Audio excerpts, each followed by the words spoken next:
On continue à débattre des retraites avec Éric Woerth, député Renaissance, Laurent Pietraszewski, ancien secrétaire d'État aux retraites, Fabien Villedieu de Sudrail. Vous vouliez rajouter quelque chose, monsieur Pietraszewski? Il y a eu un vif débat entre Éric Woerth et Fabien Villedieu sur le thème, voilà, c'est difficile, le travail, c'est pénible. Oui, mais c'est une bonne représentation. Je vous dis ça, alors que, évidemment, je ne suis plus dans ce monde politique, mais j'essaye de le comprendre encore, et je suis toujours dans le monde de l'entreprise. C'est une bonne représentation, je crois, ce débat entre la façon dont on peut percevoir le travail d'un côté ou de l'autre. Et il ne s'agit pas d'opposer ici l'employeur et les salariés, c'est juste de dire, en fait, au final, cette intensité au travail, c'est pas forcément d'ailleurs lié à de la manutention ou une forme de pénibilité telle que vous voulez l'exprimer. On peut aussi avoir des métiers de type intellectuel et se sentir épuisé en fin de journée. Je crois que c'est notre rapport au travail en général. Vous savez, je regardais ça avec intérêt. Tous les 3 ans, la communauté européenne publie des études sur le bien-être au travail en Europe. On est, en France, le pays de l'Europe continentale où les travailleurs sont le plus sujets burn-out. On est à égalité avec la Pologne et la Turquie. Et quand on regarde ces cartes, on est aussi le pays où le temps de travail est le plus faible. Et vous savez, il ne faut pas se tromper de débat. Si notre productivité est très importante, c'est parce que, en réduisant le temps de travail hebdomadaire notamment, eh bien, on a fait disparaître un certain nombre, ce qu'on appelle de temps neutre, c'est-à-dire de moments qui servent à la convivialité, à l'échange. Eh bien, tout le monde peut-être a été enthousiaste à l'idée de travailler peut-être moins que 39 heures et de se retrouver à 35 heures. Mais ce que l'on voit, c'est que quelques années plus tard, cela a eu des conséquences importantes sur l'organisation du travail et sur le rapport au travail. Alors, ce n'est pas le seul facteur, je ne veux pas caricaturer, mais je veux dire, ce sujet-là, il a été très bien expliqué, monsieur, même si j'ai compris que vous ne vouliez pas militer pour le retour à 39 heures, mais sur le fond, ce que vous avez pointé du doigt, c'est ce que ressentent beaucoup de salariés et de travailleurs de notre pays autour des 35 heures. Donc un mal-être au travail, c'est ça? Oui, parce que le rapport au travail a changé. On n'a plus le temps de la machine à café. À 35 heures, les temps neutres, ils disparaissent. Donc il va aller mettre 39 heures, Éric Woerth? Le débat à l'Assemblée, puisqu'on a focalisé là-dessus en ce moment, qui est évidemment très outrancier, mais ce débat sur la gauche, et notamment sur l'extrême gauche, on est passé d'une gauche qui défendait le droit au travail à une gauche qui défend le droit à la paresse. Ça change beaucoup de choses. Ça change beaucoup de choses sur le regard qu'on a de la notion même de travail. Et on parle souvent de valeur travail. Avec Nicolas Sarkozy, on a essayé de la mettre en avant. Emmanuel Macron reprend cela depuis le début de son quinquennat. On voit bien que c'est un élément fondamental pour constituer et solidifier une société. Une société sans travail, ça n'existe pas. Et il faut valoriser le travail. On doit valoriser le travail. Et quand on entend sans arrêt qu'on ne peut plus travailler, que c'est pas possible, que c'est l'enfer sur Terre, que ça ne va pas, qu'il y a beaucoup de choses à améliorer, que les conditions de travail doivent être aménagées, il y a beaucoup de sujets, évidemment. Enfin, si possible, et si on gardait quand même les pieds sur Terre, il n'y a pas de redistribution de richesse, il n'y a pas de création de richesse, si au fond, on ne travaille pas une bonne partie de sa vie. On a la pension, en termes de retraite, la pension moyenne la plus élevée des pays de l'OCDE. On passe le plus de temps à la retraite des pays de l'OCDE. Il n'y a pas de raison particulière de ne pas considérer que le modèle de retraite, il faut si possible que les générations, nos générations doivent faire des efforts pour éviter que les générations d'après n'en aient pas. Il faut faire très attention. Nos générations, elles doivent pas faire de l'égoïsme. On ne doit pas se regarder le nombril en disant je veux pas travailler plus, parce que derrière c'est nos enfants qui vont payer les pots cassés. Et alors là, la marche, elle sera considérable. Ou si on veut que les marchés financiers payent les retraites des Français, ben allons-y. Il y a eu un débat ce matin sur les fonds de pension qui était extraordinaire, lancé par la gauche. Il n'y avait aucune raison. Ils voudraient qu'on surtaxe les fonds de pension. Mais les fonds de pension, c'est soit les fonds de pension des retraités étrangers qui financent une partie de la dette française, qui c'est quand même un truc incroyable de vouloir les surtaxer, ou alors c'est des fonds de pension français dont une partie sont gérés par les partenaires sociaux. Donc il y a un moment donné, vous vous dites, mais où on est? Fabien Villedieu, votre réponse? Alors moi, j'ai aucun souci le travail et de la valeur travail. D'ailleurs, moi, je bosse depuis mes 18 ans et j'ai pas de souci là-dessus. Mais il faut de bonnes conditions de travail. Et je vois à la SNCF, nous, on se bat, une partie de notre combat, c'est quoi? C'est les embauches. Donc on veut que des gens ils viennent à la SNCF pour qu'ils travaillent, pour que justement on répartisse mieux le travail. Et effectivement, le problème, en tout cas du prisme que je vois de la SNCF, mais dans beaucoup d'endroits c'est pareil. Vous n'arrivez pas à recruter? Aujourd'hui, ils ont d'énormes difficultés à recruter, mais ça c'est un autre débat. C'est qu'en fait, on supprime de plus en plus de postes partout, dès qu'on peut supprimer des postes. Donc, les seuls qui restent, parce que le boulot, il faut bien le faire, il y a une intensité au travail qui devient une intensité de dingue. C'est pour ça que les gens, ils ont du mal à se projeter vers un certain nombre de... Parce qu'ils se disent, avec l'intensité qu'il y a au travail aujourd'hui, donc peut-être qu'il faudrait moins d'intensité au travail, mais qu'on soit plus nombreux au travail.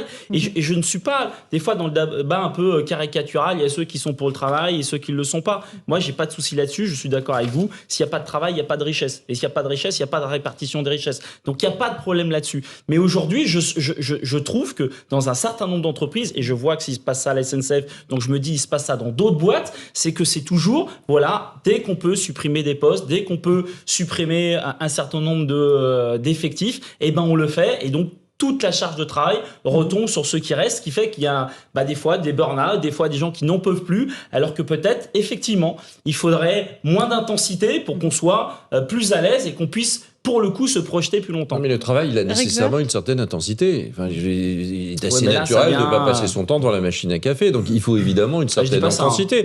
Et puis il y a des temps de repos. Mais enfin, regardez les conditions de travail, regardez les horaires de travail par semaine, regardez les capacités, regardez les vacances, regardez tout ça. Et quand on fait la somme du volume de travail des Français par habitant, parce que c'est au fond la meilleure façon de regarder combien il y a de richesses produites sur l'ensemble des habitants, on est à la traîne de tous les pays. Donc, faut pas dire qu'il y ait une énorme intensité. Et il est naturel que baisser la durée du travail, augmenter les congés, quand vous faites des nuits, vous les rattrapez.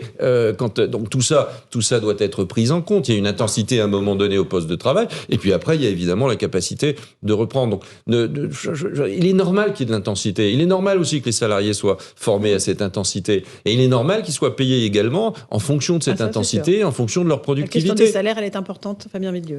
Elle est fondamentale. Pour parler d'un malaise qu'il y a eu il n'y a pas très longtemps, c'était les contrôleurs à la SNCF. Vous avez fait une grève un petit peu compliquée au mois de décembre. Pourquoi? Ils expliquaient qu'il y avait une intensité au travail qui était bien plus importante aujourd'hui qu'il y avait dans quelques années. Qu'est-ce qu'il y avait il y a quelques années? Avant, à la SNCF, il y avait par exemple beaucoup de guichets. Voilà. Maintenant, mis à part les grandes gares parisiennes, il n'y a plus de guichets. Donc en fait, les gens, là où avant ils achetaient leurs billets, ils voyaient du personnel ou des agents d'accueil, il n'y a plus d'agents d'accueil.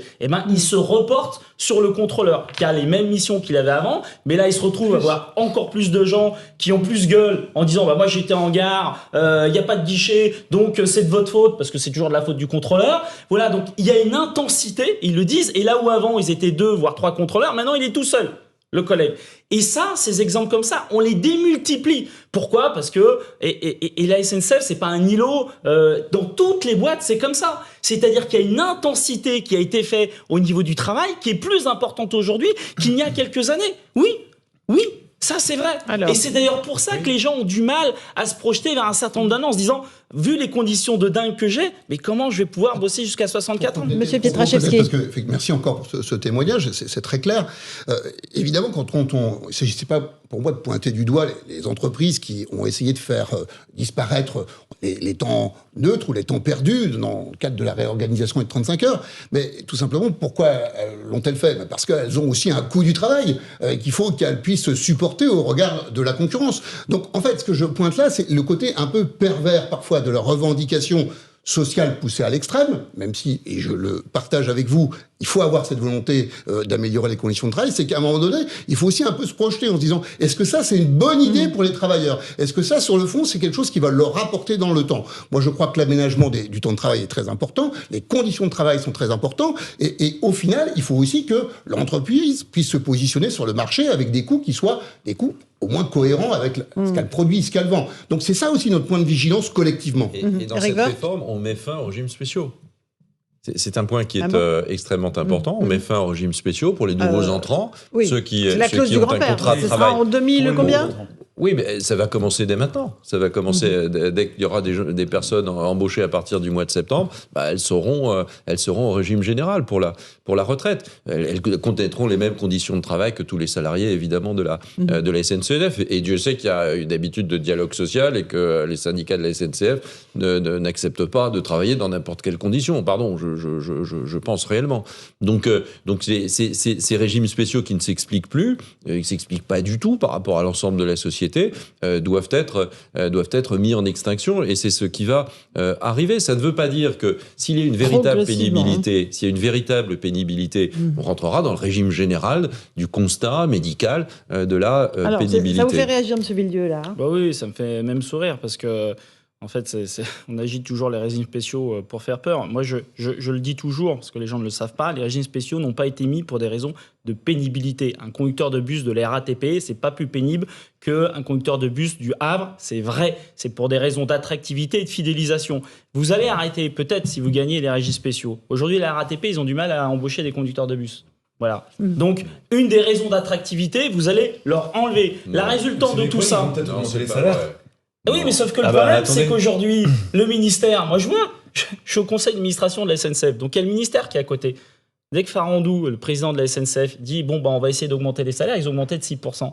Tout de suite, là, le représentant du ministère, il dit ah non, faut pas trop augmenter les salaires. Parce que justement, il y a leur politique qui vise. Donc, on va avoir cette problématique d'attractivité. Il y a une attractivité qui est compliquée à la RATP, et lorsque vous allez enlever... Elle est partout. Hein. Vous allez enlever... Oui, mais sauf qu'aujourd'hui, ça se voit tous les jours. Ouais. Voilà. Mais ça se voit tous les jours. Et aujourd'hui, tous les jours, les gens... Tous les jours... Et d'ailleurs, et là, vous avez raison, c'est que pour trouver cette attractivité, comment vous allez faire? Eh ben, va falloir augmenter les salaires. Moi, je vais poser d'autres problèmes. Non, je pense que c'est un très mauvais argument, et c'est un argument qui, au fond, encore une fois, dévoie le travail. Si vous imaginez le jeune là qui entre et qui va passer des entretiens d'embauche ou un concours, et où sa principale réponse va être, ou sa principale question va porter sur le régime de retraite, il va venir travailler parce qu'il y a un régime de retraite qui est favorable. Vous croyez vraiment ça? Eh ben, vous ne devriez pas. Si vous y croyez, vous devriez. Enfin, je vous dis, c'est ce que disent les collègues. Hein. Vous devriez convaincre. Vous devriez convaincre. Parce que vous êtes cheminot, vous discutez avec les collègues. Moi, je peux vous dire. Alors, pour l'embauche, là où je suis d'accord avec vous, pour l'embauche, là où je suis d'accord avec vous, c'est un peu moins vrai. Par contre, pour la fidélisation, pour le fait de rester jusqu'au bout, évidemment que la carotte des retraites, ça fait rester les gens. Et moi, je dis, attention de ne pas affaiblir des entreprises qui aujourd'hui sont en difficulté de recrutement. Aujourd'hui, le problème numéro 1 à Paris, c'est quoi ? C'est qu'effectivement, on n'arrive pas à avoir des chauffeurs de bus, donc vous attendez votre bus comme un con, excusez-moi de l'expression, et on a des difficultés, y compris au métro et au RER. Et qu'est-ce qu'on va faire? On va affaiblir ces régimes. Mais la résultante de tout ça, c'est que vous attendez sur le quai votre bus. Attendez, s'il y a un problème, ça n'a rien à voir avec la réforme. Si vous supprimez le régime spécial de la RATP, si on va jusqu'au bout de votre raisonnement, on met retraite à 40 ans et on n'aura plus aucun problème de recrutement dans le pays. Donc, oui, mais ça veut dire ça. Vous ne pouvez pas lier à l'organisation d'un système de retraite l'idée que ce système de retraite participe à l'attractivité. Parce que dans ce cas-là, soyez attractif autrement.